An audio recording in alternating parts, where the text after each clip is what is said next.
जय तिरंगा मेरे प्यारे दोस्तों।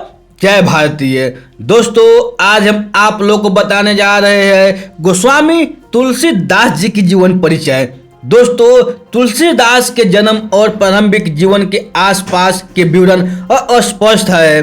तुलसीदास के जन्म के वर्ष के बारे में मतभेद है। हालांकि कहा जाता है कि उनका जन्म संवत 1589 में हुआ है। इनके जन्म के संबंध में नीचे लिखा कहा दोहा प्रसिद्ध है।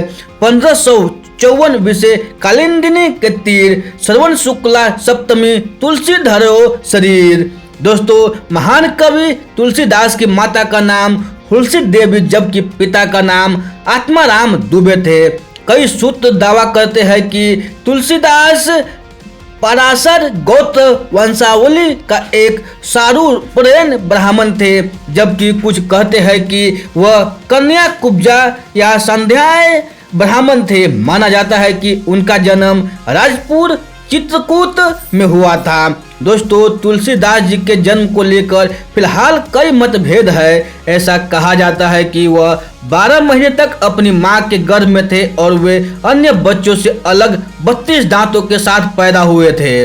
इसके साथ ही वे बाकी बच्चों की तरह जन्म के समय रोए नहीं थे, बल्कि उन्होंने राम शब्द कहा था, जिसके कारण उन्हें राम बोला नाम दिया गया था। दोस्तों, उनके जन्म के समय ज्योतिषियों ने बताया था कि तुलसीदास अशुभ समय में पैदा हुए थे। साथ ही ये भी कहा था कि वे अपने माता पिता के ऊपर संकट रहेंगे, जिसके कुछ दिन बाद उनकी माता तुलसी जी का देहांत हो गया और कुछ दिन बाद उनके पिता ने भी अपने प्राण दे दिए और ये छोटा बालक राम बोला अनाथ हो गया। दोस्तों, गुरु शेषा से तुलसीदास जी ने जो भी शिक्षा ली थी वे अपनी कथाओं और दोहों के जरिए लोगों को सुनाया करते थे, जिससे लोगों में शक्ति भक्ति की भावना जागृत होती थी। वहीं एक बार जब तुलसीदास अपनी कथा सुनाने में मग्न थे, तभी अति सुंदर कन्या रत्नावली के पिता पंडित दीन बंधु पाठक ने उन्हें देखा और उनकी कथा से वे इतने प्रभावित हुए कि उन्होंने अपनी पुत्री का विवाह तुलसीदास जी से करवा दिया। दोस्तों, तुलसीदास जी को अब बस श्री राम की लगन लग गई। वे सोते जागते हर वक्त राम की भक्ति में लीन रहते और चित्रकूट के 80 घाट पर अपनी राम भक्ति में महाकाव्य रामचरितमानस लिखने लगे।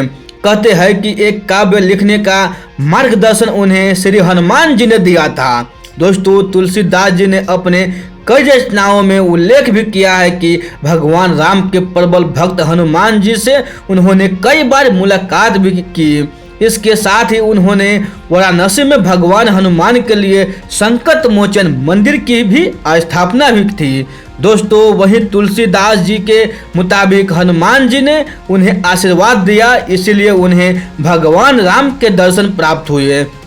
आपको बता दें कि अपनी रचनाओं में तुलसीदास जी ने ये भी उल्लेख किया है कि उन्हें शिव और पार्वती के दर्शन हुए थे। वहीं आपको बता दें कि तुलसीदास जी को इस महाकाव्य रामचरितमानस को पूरा करने में 2 साल 7 महीने और 26 दिन लगे थे। दोस्तों, भगवान राम की अटूट और प्रबल भक्ति और हनुमान जी की आशीर्वाद से तुलसीदास जी को चित्रकूट के 80 घाट में भगवान श्री राम के दर्शन हुए। एक बार जब वो कमदगिरी पर्वत की परिक्रमा करने गए थे, उन्होंने घोड़े की पीठ पर 2 राजकुमारों को देखा, लेकिन वे उनमें से फर्क नहीं कर सके कि बाद में उन्होंने पहचाना कि वो हनुमान की पीठ पर राम लक्ष्मण थे। वो दुखी हो गए। इन सारी घटनाओं का उल्लेख उन्होंने अपनी रचना गित्तीवली में भी किया है। अगली ही सुबह उनकी मुलाकात दोबारा राम से हुई। जब तुलसीदास जी चंदन घिस रहे थे, तभी अचानक भगवान और लक्ष्मण ने उन्हें दर्शन दिए और उनसे तिलक करने के लिए कहा। वहीं उनके दिव्य दर्शन से तुलसीदास जी अभिभूत हो गए और तिलक करना भूल गए, जिसके बाद भगवान राम जी ने खुद से तिलक लिया और अपने और तुलसीदास के माथे पर लगाया। दोस्तों, तुलसीदास के काफ़ी सालों से बीमारी रहने के चलते उन्होंने सावन में संवत 1923 में देह त्याग दी। अपने अंतिम समय गंगा नदी के किनारे 80 घाट पर तुलसीदास ने राम नाम का स्मरण किया था। वहीं ऐसा कहा जाता है कि तुलसीदास ने अपने मृत्यु से पहले आखिरी कृति विनय पत्रिका लिखी थी, जिस पर खुद प्रभु राम ने हस्ताक्षर किए थे। दोस्तों, ये बायोग्राफी आप लोगों को तुलसीदास जी की अच्छी लगी हो तो अपने दोस्तों के साथ जरूर शेयर कीजिएगा।